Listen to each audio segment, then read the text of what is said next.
Hey there, this is Paul from Things I Didn't Learn in School. Today I want to talk to you a little bit about the debt limit debate.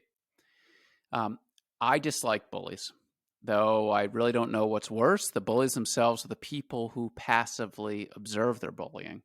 And in the category of bullies, I include congressional debt limit jihadists who, by opposing the U.S. running a budget deficit, are using fear to bully people into their agenda because logic ain't working.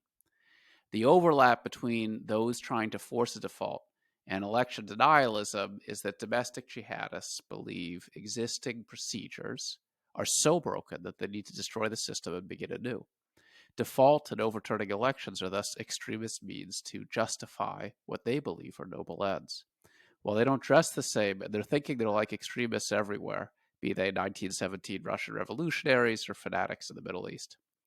I have trouble believing a small minority, the core of which appears to be loosely tied to the Freedom Caucus, is dumb enough to want to default. But they could be. Membership of the Freedom Caucus is by invitation only and not publicly disclosed, a secret society, if you will.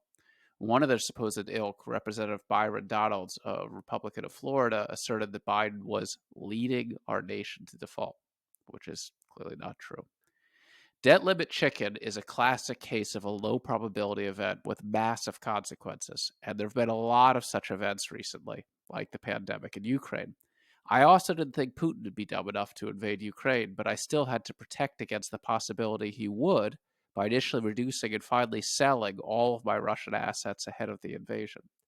Of course, now I'm glad that I did, but what I thought at the time in December of 2021 to be an overreaction now looks to be prescient.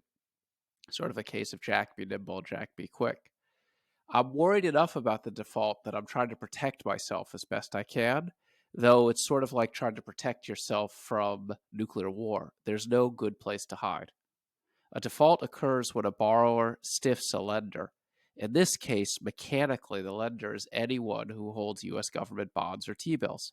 If the U.S. defaults, these bondholders won't get paid, at least not immediately. Government bonds should be the safest asset. There should be no risk of default. The government owes money in dollars, which they alone can print, meaning default is theoretically impossible. Because treasuries are normally the safest asset, they play a critical role in transmitting money. Have you ever considered how money actually gets into the financial system? The central bank prints it on a computer and buys government bonds from a commercial bank. What happens if the treasury market stops working and these transactions become impossible? I experienced a little taste of it last week. I hold some inflation protected government bonds in my portfolio, and for a day there was no market, perhaps an indication that liquidity is beginning to dry up. If you default on your mortgage, you lose your house and you'll have a tough time borrowing for many years. With a government, it's different. The government is the house, so they can't get evicted. Yet the consequences of a default are simply enormous. As the biggest, most liquid financial market in the world, the U.S. is an entirely different category than any other government. A default would be like the electricity going out completely. Enormously complicated processes that normally run in the background suddenly grind to a halt. At that point, you see how dependent you were on them. Social Security and Medicare payments, banks' ability to provide credit, among others, would seize up. This would bring business to a standstill. Imagine a contractor with short term upfront cash needs covered by realized income down the road. All of that stops. None of this needs to happen, except that part of the government that pays off the bonds, the Treasury, needs permission from another department, Congress, to run a budget deficit, a silly feature of the U.S. process. About 10 days ago, the U.S. Treasury said they had about $90 billion left to pay the bills. There are, for the record, $24 trillion in Treasury bonds outstanding. Given the budget jihadists, private sector is now buying insurance against default. You shouldn't worry about what the specific numbers are. You can see them on my Substack, but basically, as of last week, there was about a 1% probability that the U.S. would default. Obviously, if there is a default, it would be a gift for Chinese and Russian propaganda machines. Even the fact that people are justifiably worried about default is fodder and worrying allies. After January 6th, many political leaders in Africa, Latin America, and Europe began to think that the U.S. was in more acute decline, but they're reluctant to say it out loud. The credit crisis of 2008 may in part have been what gave the Kremlin the confidence to seize Georgian territory, an area where I visited recently and posted about, and a default would seal this argument. Russia and China have experienced real financial chaos, including default, Russia in 1998, and market suspensions in 1917 and 1949.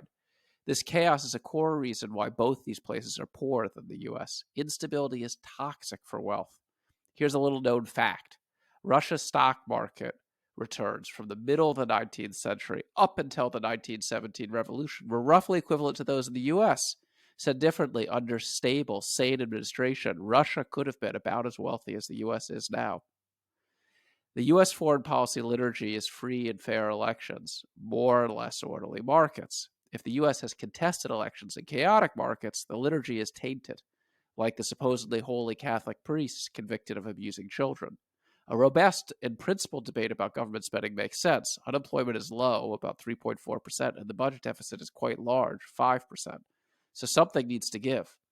But to meaningfully cut the budget deficit, you'd have to make painful choices. It's like dieting. Drinking a little less Coke won't do it. You need to cut out all the junk and tolerate some hunger.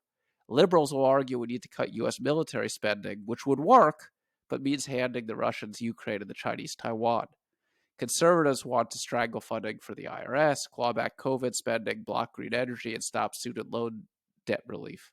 I actually agree with some of their goals, but think that threatening default is an insane way to accomplish the goal and not big enough to meaningfully move the needle. Alternatively, we could do away with Medicare and Social Security and just accept that more old people would die. So, having this debate is good, but you need to be realistic about what the actual categories are. And again, I show that on my Substack with the actual statistics. By the way, running a budget deficit is okay for the government, as long as A, it's not too big, and it's probably a little bit too big now, and maybe one of the things fueling inflation. B, the debt is used towards things that will help boost productivity down the road. Or C, it's used to help maintain social stability. For a person, it can make sense to reduce and even eliminate debt. I hate debt.